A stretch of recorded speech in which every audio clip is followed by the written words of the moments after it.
Les éditions Soi ont le plaisir de vous présenter le dernier livre d'Anne Givaudan,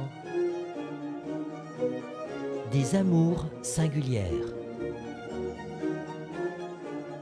L'auteur nous répond à présent aux premières questions que l'on peut se poser.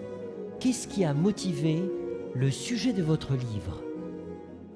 Effectivement, c'est une question qui me paraît importante, même si pas mal de mes lecteurs connaissent déjà la réponse.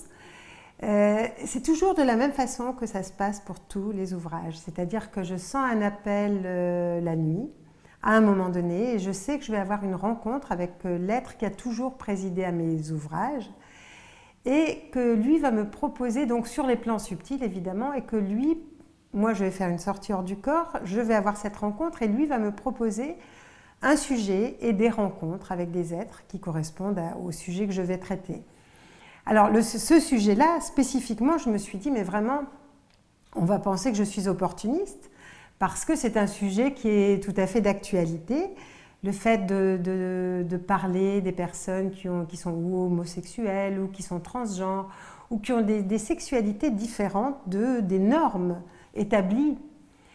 Mais en fait, c'est important, et disons que tout ce qui s'est passé, et toutes les informations que j'ai pu avoir par cet être-là sont emmagasinées.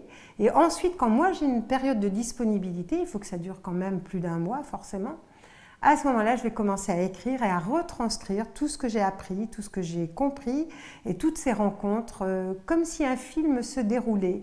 Donc c'est vraiment au millimètre près, c'est vraiment toutes les conversations sont, et ce que j'ai vu et ce que j'ai entendu est repris d'une façon complètement exacte.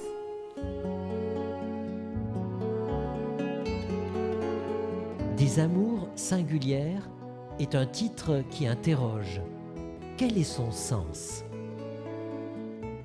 Alors évidemment, c'est un titre que j'ai reçu spontanément, enfin disons que intuitivement, j'ai eu envie d'appeler ce livre « Amour singulière ».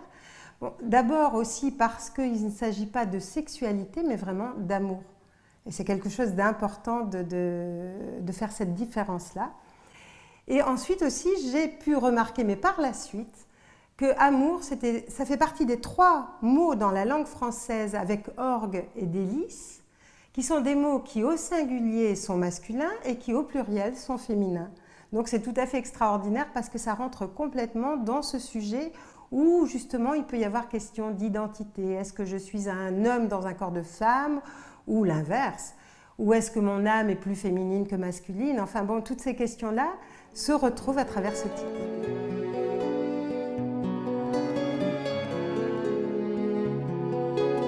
Les personnes que vous avez rencontrées ont-elles toujours des problèmes sexuels ?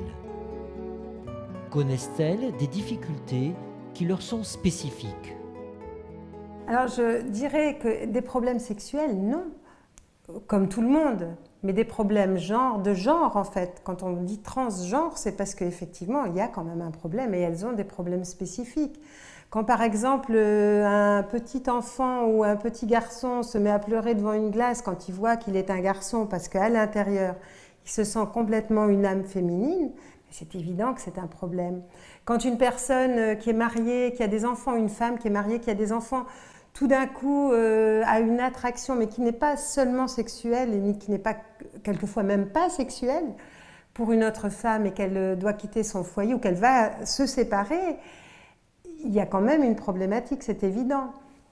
Donc forcément, ces personnes rencontrent des difficultés, mais elles rencontrent aussi des difficultés de par la société, de par leur culture. Il y a des cultures où il y a des pays où c'est interdit. Par exemple, d'être différent des autres est interdit. Donc à ce moment-là, il peut y avoir emprisonnement, il peut y avoir enfin des tas de sévices qui sont importants et qui sont graves. Donc des difficultés, il y en a beaucoup. Il peut y avoir des difficultés au niveau social, des difficultés au niveau travail, des difficultés au niveau scolaire, des difficultés au niveau familial. Il y a des familles qui ne supportent pas d'avoir un enfant qui soit différent et qui vont le mettre dehors, par exemple, ou qui vont le brutaliser, ou qui vont et l'enfant va se retrouver en difficulté. Donc c'est sûr qu'il y a des difficultés. Mais ça n'est pas une question de sexualité.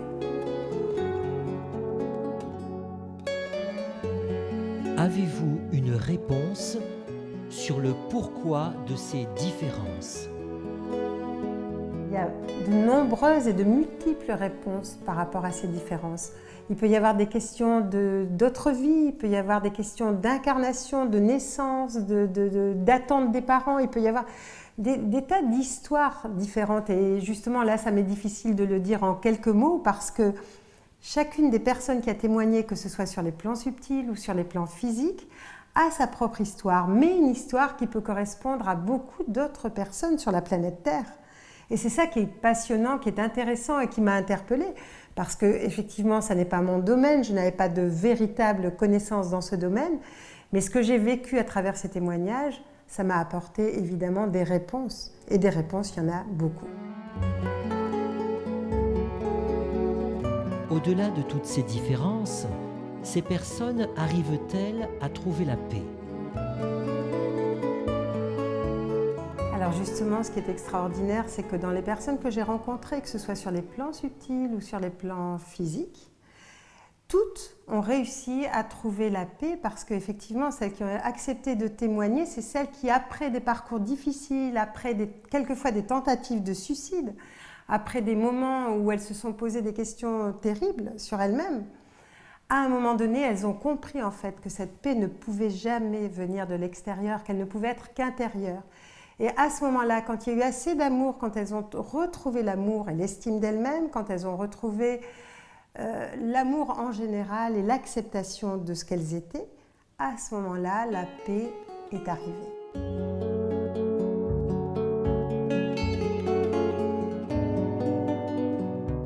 Finalement, quel est le message que vous pourriez transmettre pour et au nom de toutes ces personnes? Un message d'amour, tout simplement. C'est que, en fait, déjà, la première chose, c'est de s'aimer soi-même, de s'accepter tel que nous sommes, et ensuite d'accepter les autres tels qu'ils sont, et de vraiment savoir que les différences ne sont pas des obstacles, mais au contraire sont des possibilités pour aller plus loin, et qu'avec toutes nos différences, on fait un bouquet extraordinaire, joyeux et vivant, et c'est vraiment les prémices pour un changement planétaire. Et quand on y arrivera, ça sera vraiment extraordinaire. Alors, évidemment, dans le livre, vous verrez justement la conclusion de chacune des personnes, parce que chacune a sa conclusion, a envie de donner son message, et c'est ce que vous découvrirez ici.